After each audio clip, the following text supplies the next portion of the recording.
Manx Radio's update with Lewis Foster.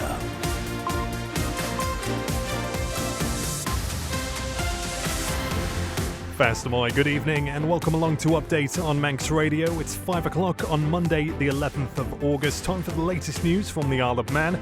Coming up over the next half hour, we hear why the number of beds at Ramsey Cottage Hospital is being reduced. A former MHK tells us why he thinks there should be a referendum on net zero.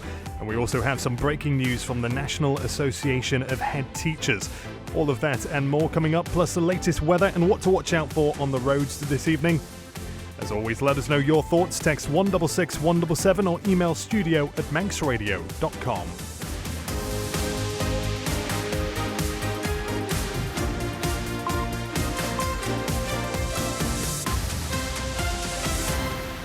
And we'll start as always with the latest headlines with Siobhan Fletcher. Fastamoy, Siobhan. Fastamoy. Some breaking news this hour. The National Association of Head Teachers has confirmed that its members on the Isle of Man have voted to take industrial action at the beginning of the new school year. A formal ballot by the School Leaders Union opened on Monday the 7th of July and closed today. It says the result follows months of unresolved negotiations with the Department of Education, Sport and Culture over what it describes as the misuse of disciplinary proceedings, disregard of agreed policies and victimisation of union officials. We've of course contacted the department for comment. The number of beds at Ramsey and District Cottage Hospital is being reduced by 30% from 31 to 20. The interim chief officer of the DHSC is Tim O'Neill. What the 20 or so beds that are currently being used indicates is that the step-down model of moving more patients successfully and safely into the community is beginning to work. Environmentalists like John Griffiths from the Isle of Man Friends of the Earth are concerned about the impact of discharge from sewage works being released into a tributary of the River Neb. It should be crystal clear. It's what the scientists would call grey water. DEFRA insists the facility in St John's is operating within its discharge licence limits, but admits the infrastructure is old and can result in more odour than newer sites. And a Freedom of Information request has revealed there's growing interest in bringing the TT to the silver screen. 9 parties have expressed an interest in producing a feature film about the races in the last 3 years. To international news now, and Donald Trump says he's rescuing Washington, D.C. from crime. In a rare move, the US president is bringing in the city's police force under federal control and deploying reserve troops there. Our capital city has been overtaken by violent gangs and bloodthirsty criminals, roving mobs of wild youth, drugged out maniacs and homeless people. And we're not going to let it happen anymore. We're not going to take it. Al Jazeera has accused Israel of a blatant and premeditated attack on press freedom after 5 of its journalists were killed in Gaza. A 16-year-old girl and 2 boys aged 14 and 15 have been arrested on suspicion of murder after a man died in Kent. And Chad Michael Murray says he never thought a sequel to Freaky Friday would happen. It seemed like it was finished in a nice, neat little bow. Boy, was I wrong. It's beautiful. I mean, this movie, it might be better than the first one. Freakier Friday sees much of the original cast return, including Lindsay Lohan and Jamie Lee Curtis. They're your headlines. I'll be back with your news at 6. Goromayed, thank you, Siobhan. Now the latest weather brought to you by Manx Glass and Glazing. There's fog over at the airport. It's rather cloudy this evening with a risk of an odd shower, but any coastal mist and fog patches will soon clear away, then dry overnight with clear spells developing. The minimum temperature 15 degrees. Tomorrow will then be a fine and dry day with good sunny spells, light winds and becoming very warm or even hot, can you imagine? The maximum temperature around 24 degrees.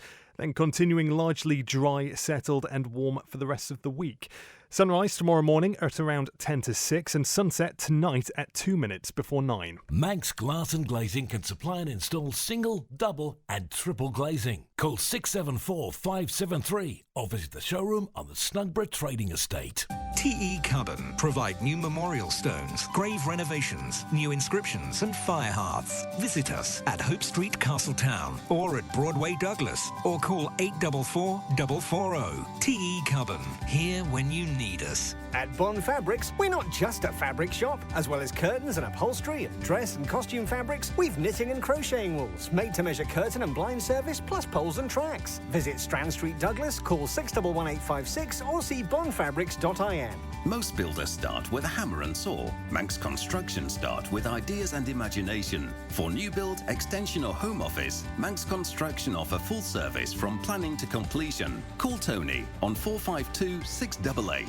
If you have children, pets or a house, talk to Peace of Mind about a will or power of attorney, which will help family members when it matters. Prices from $199 plus VAT.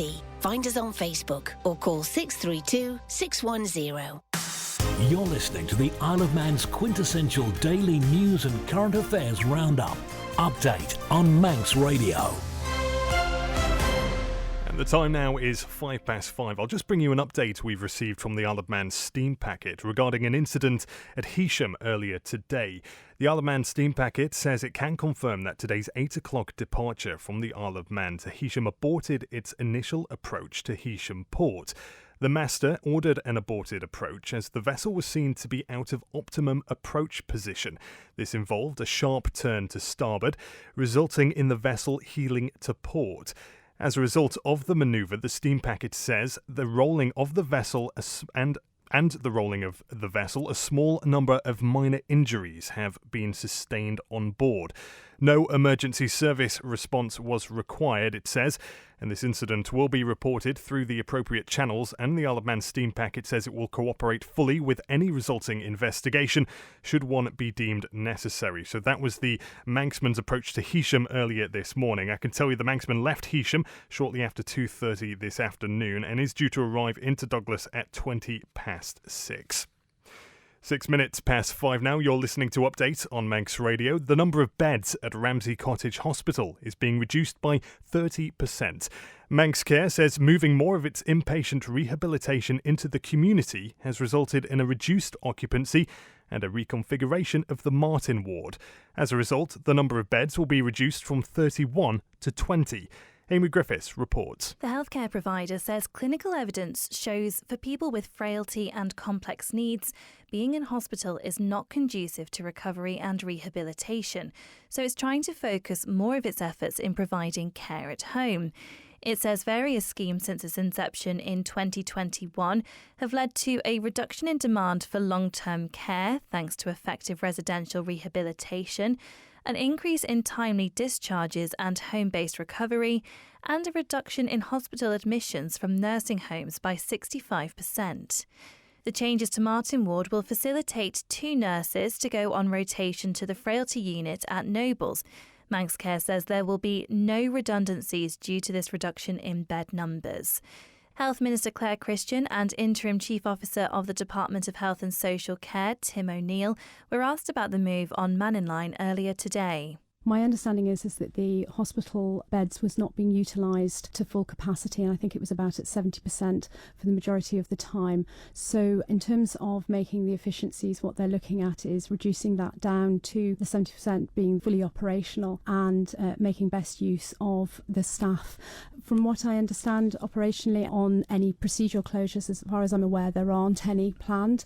And in terms of the staffing, which is obviously very important, my understanding is obviously the staff would be repatriated obviously to Nobles, but as I say, that's it's quite an operational move. The beds that you're referring to, I'd probably describe them as mothballed rather than closed. So the way the staffing works internally within an environment like that is obviously it's staffed to the capacity that's required, and ironically what the 20 or so beds that are currently being used indicates is that the step-down model of moving more patients successfully and safely into the community is beginning to work. But that's certainly not, as far as I'm aware, a kind of read across to the closure of Ramsey Cottage. Meanwhile, Oliver Radford is the Interim Executive Director of Partnerships, Performance and Improvement at Manx Care. He says this redesign is about getting people back to their lives faster and with less dependency, not about cutting services, but improving them in the right setting. You can find out more about this at manxradio.com. Amy Griffiths there with that report. It's 9 minutes past 5 now. And in the last half an hour, the National Association of Head Teachers, the NAHT, has confirmed that its members on the Isle of Man have voted to take industrial action at the beginning of the new school year. Siobhan Fletcher has been taking a look at their statement and joins me now in the studio. Siobhan, what do we know? Yes, Lewis. So a formal ballot by the School Leaders Union opened on Monday the 7th of July and that closed today. So it says the result follows months of unresolved negotiations with the Department of Education, Sport and Culture over what it describes as the, quote, misuse of disciplinary proceedings, disregard of agreed policies and victimisation of union officials. The NAHT's Assistant General Secretary, Rob Kelsall, commented. He says, "This is not a step any head teacher wants to take, and it's not a decision that's been taken lightly. It's about standing up for the safety, dignity and fair treatment of members in the face of disgraceful treatment by the Education Department, which may well constitute unlawful conduct." He says the ball is in the Chief Minister's court now to try and resolve this dispute. We've been in extensive negotiations with the Chief Executive to try and reconcile our differences. However, we remain some distance apart on key aspects of the dispute. He says, of course, we remain ready to hold further discussions with the government to resolve these issues, but it must be willing not just to listen, but also to act upon our serious concerns. So remind us, Siobhan, how did we get to this point of a formal ballot? Well, the NAHT's Isle of Man executive originally recommended moving to a formal ballot after an indicative electronic poll showed strong support for action amongst its members. That had come after an emergency meeting where union leaders unanimously backed escalation. Back in May, Mr Kelsall wrote to the government's interim chief executive, that's Mark Lewin, raising a formal collective dispute with the Education Department. They had 4 critical concerns, it says, underpinning the dispute. They are the victimisation of NAHT members and officials, the repeated breaches of the fairness at work policy, the misuse of disciplinary procedures for teachers, contrary to the principle that such procedures should support professional development rather than impose punitive sanctions, and breaches of the code of conduct for public servants. That includes the failure to model appropriate leadership behaviours.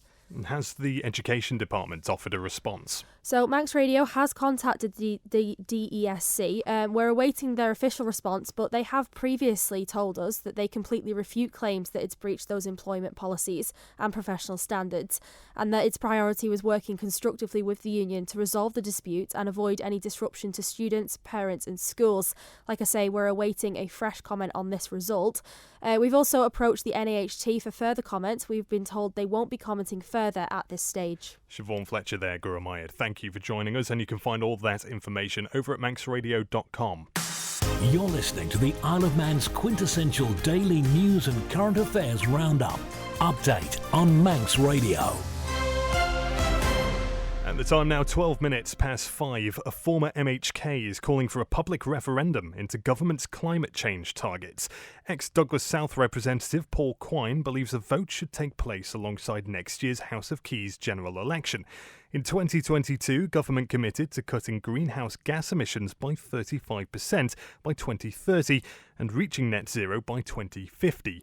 Mr Quine told me that he believes the cost of achieving net zero needs the consent of the island's residents. Well, I think it's one of the most costly issues of our time. I mean, even a Conservative value would put it at around about £100 million for something which, in fairness, is something that's going to fall hardest and most brutal on those who are least able to afford it. I mean, if we look at the current tariffs on electricity, they're high, and people are, struggling with their everyday commodities, cost of living, etc. So I think the island sort of looking for basically a blank cheque for at least £100 million from the taxpayer. I think it's something that the Manx people need to be asked if they're willing to sign up for. One of government's headline targets at the minute is to reduce greenhouse gas emissions by 35% by 2030. Now, 2026 will be close to that target, of course, just 4 years away. Is it an apt time to be re-looking at this? Or, will people say, well, we've made it this far, there's no real point in holding a referendum? No, I think we need to put the brakes on this, to be honest, Lewis.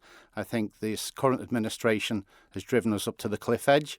And I think the next administration certainly has the ability to drive us over the cliff edge. I mean, what we're talking about is something. The UK generates less than 1% of the world's CO2 emissions. The Isle of Man generates an amount that can't even be measured. So what effectively we've been asked to do is commit over £100 million to reduce something that is so small in the first place that you can't even quantify it. Was this a big issue when you stood? It wasn't a big issue. I don't think it was something that was at the forefront of most people's minds. But as the duration of this Parliament has gone on, then I think it's something that certainly has now come back into the public consciousness. That's Paul Quine there, ex-Douglas South MHK, and Manx Radio has invited the Isle of Man government to respond. Environmentalists are concerned about the impact of discharge from sewage works being released into a tributary of the River Neb.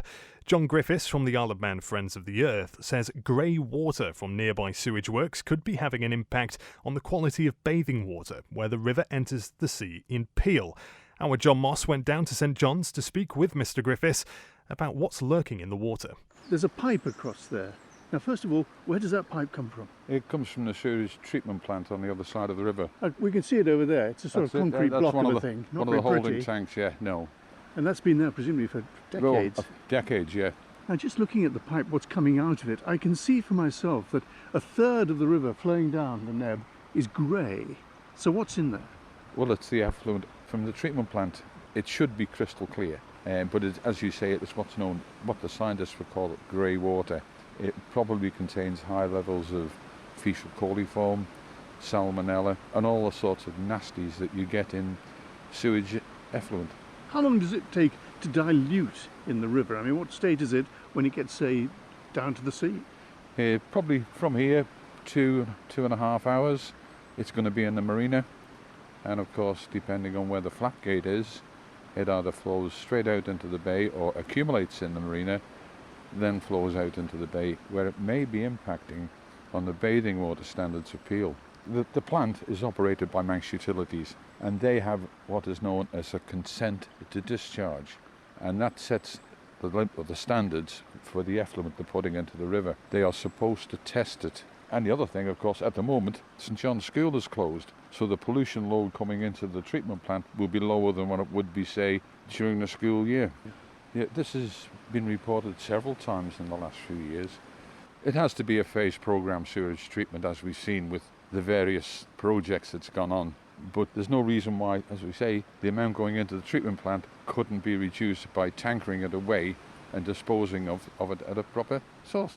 John Griffiths there from Isle of Man Friends of the Earth, and in response, the Department of Environment, Food and Agriculture says we have investigated and found the sewage treatment works at St John's to be operating within its discharge licence limits, with no evidence of pollution downstream of the site. We took samples, they say, from the discharge point as well as upstream and downstream. MUA have also carried out additional inspections and identified no issues with the works operations, with their routine samples also satisfactory. The infrastructure at St John's, it says, is an older filter bed system which do tend to have more odour issues due to the nature of the treatment process, especially in warm weather. Manx Radio Travel, driven by Quayside Tyres and Service Centre. Delightful. Let's head over to the roads. In Douglas, the traffic light system at St Ninian's Crossroads is being replaced, so temporary lights are currently replacing the main lights, and all filter lanes are out of operation. And temporary lights on Woodburn Road as well for bus stop improvement works there. Near Foxdale, temporary lights on the Shoulder Road at South Barrule Plantation, 24 hours a day for tree works. In Colby, the Ballakill Ferrick Road is closed for service access work, and in Mackald, the Hibernia Road is closed for wall repairs. A couple of delays to the upcoming Dublin and Liverpool flights over at the airport. The Met Office, as we heard before, is reporting fog at Ronaldsway, so keep an eye on that.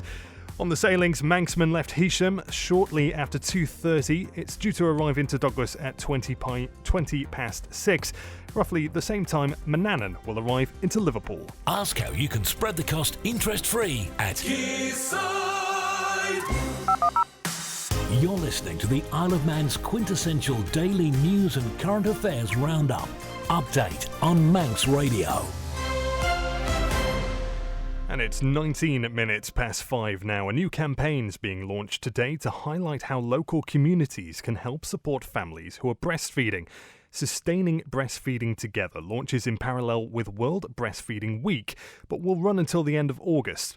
Simon Richardson has been speaking to Regan Bagley, the head of midwifery at Manx Care. Currently, our breastfeeding rates for babies that are breastfed exclusively at 6 to 8 weeks are running around 48.6%. I know on Island we're working very closely with public health, and we would like to increase these rates up to around 70% if we can, to ensure that women exclusively breastfeed for possibly longer than that and up to 6 months. And what are the benefits of breastfeeding over formula milk? Many benefits, both to the baby and to the mum. So for infants, it can provide obviously essential nutrients, it can strengthen immunity, supports child development, and it also really strong helps bonding and connection with an emotional bond between the parent and child. For the mothers, there's many health benefits such as lowering certain cancers, such as ovarian, and also strengthens bones, and also it helps that maternal child emotional benefit that I spoke about earlier. So lots of benefits, but there are of course lots of mums who are not able to breastfeed for a number of reasons. How will you make sure that they're not made to feel guilty, if you like, for not being able to breastfeed their child? Absolutely, and we're there to support every mother and support any choice that they make along their feeding journey. Nobody should be made to feel any particular way about any of the choices they make, and all of our professionals are supportive of any decisions that mums make, and we will support them in any of their choices with their infant feeding journey, as will our infant feeding team. That was Reagan Bagley there speaking to Simon Richardson. We'll take a look at sport now. And after a tough campaign last time out, Vagabonds Rugby Club says it's relishing the challenge of competing in Counties 3 ADM Lancashire/Cheshire again for the 25-26 season. Player Daniel Bonwick and coach Francie Gamishus say they're both excited about the potential the squad has for the future. One that stepped up last season has really grown into their role over the season. Like, we've had some really standout young lads that have come in, really stepped forward and made themselves part of that unit that we have, made them join the core of the squad. They've all stepped up at pre-season this year. We're not going into so much of an unknown again. It's more of we know who we're going to, we know this is how they play, so hopefully we can come into the season a lot stronger and not worry about what we're going to and step forward and enjoy the challenge. Francie, coming back to you, how did you all find adjusting to last season given the quality of teams you were coming up against? It was very tough. Because, as you know, the previous season we came third, which for us was a very, very good achievement. And for the development of the squad, it probably would have been good to play in a similar kind of league rather than going up. But the toughness of the league showed, but we really stuck with it. The senior players really helped develop the young boys to come through. We're really looking forward to having some knowledge on some of these teams already. What would you like to see the squad and club as a whole building on? So our first and most important thing for this season is to improve on our standing in the league. We're so looking forward to this season in getting better and fitter and stronger. And Daniel, you're going to be joined by Ramsey in the league this year as well. They're returning to the English leagues for the first time in 5 years as well. So how exciting a prospect is that? I love that. I can't wait for the Manx derby. It's familiar faces. You almost know what they're going to bring to the table. They're all a great bunch of lads, so we know we're in for a physical game when we go up to Ramsey in the league. So obviously I've come from there before in my previous years of playing, know what they're all about, know that they're going to turn up and give us a really good game of rugby, so I can't wait for that. Really looking forward to it. Vagabonds begin their season on Saturday the 6th of September away at Burnley. Meanwhile, FC Isle of Man's search for a first win of the season continues after a narrow 3-2 loss to Glossop North End in the NWCFL Premier Division on Saturday. The Ravens are now winless in their opening 3 matches. Manager Paul Jones says it was a disappointing result, but believes there are positives to be taken. There was some very good opportunities in both halves through good play and the play that we're looking to do that we probably should have capitalised on a little bit more. So, if you think back to the game against Litherland here, where we didn't create a huge amount and just sat in as a block, like today was very different, and we had the ball more, and yes, we could have been better with it, but there's a big change in 10 days and a big improvement in 10 days, and we just need to keep pushing and improve again Tuesday and then keep going game to game.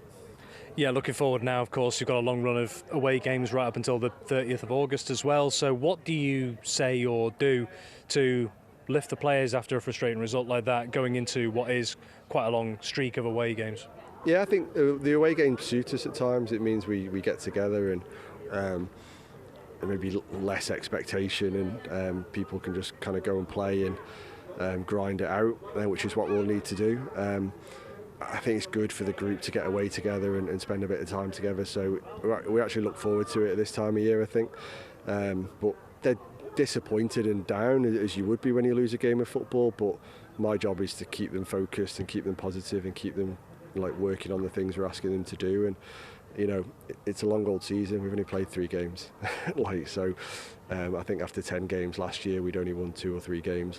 We had a a reasonably good start, but then didn't do particularly well and lost a lot of games before mid-September when we started winning. So, it's a work in progress. Yes, we know we need to make sure we're getting points on the board sooner rather than later, but I'd rather it this way round and build into it and then get into winning rather than win the first 3 or 4 games and then not win for the next 15. That's no good to anybody either, is it?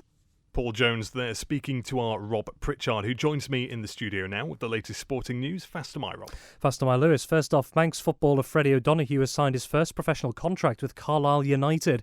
The former Peel player has put pen to paper after making his first team debut at the Cumbrian outfit last season. Now the 18-year-old will join Scottish side Queen of the South on loan until January 2026. O'Donoghue first joined the Blues Academy in March 2023 at the age of 16. Elsewhere, local endurance athlete Krista Kane and visiting competitor Stephen Campbell were among the top displays at the 2025 Isle of Man Marathon and half marathons in the north of the island yesterday. In a busy half marathon field of more than 500 participants, Campbell of Liverpool Harriers under AC took the men's and overall victory in a time of 1 hour 14 minutes and 45 seconds. Finishing second overall on the way to winning the women's race was Kane, who set a new women's course record and personal best of 1 hour 15 minutes and 16 seconds. Taking place at the same time as the full marathon event, which saw Samuel Jones of Manx Fell Runners take top spot overall and in the men's race, crossing the line in 2 hours 41 minutes and 30 seconds.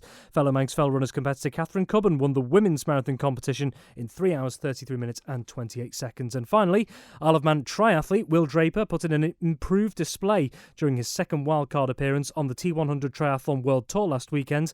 The Manxman managed an 11th place finish in the men's race on round 4 of the series in London on Saturday the 9th of August, picking up 10 more series points in the process. It's a step up from his showing at the previous stage in Vancouver in Canada in June, where he crossed the line in 15th. Gurmayed. Thank you, Rob Pritchard there. That's it for Update Tonight. Phil Gaughan is here next with Agenda, and Chris Kinley will be here at 6 o'clock with Greatest Hits. Remember, you can listen back to tonight's programme as a podcast. If there's anything you've missed, it will be available shortly over at manxradio.com. In the meantime, have a great evening, and Update will be back at the same time tomorrow.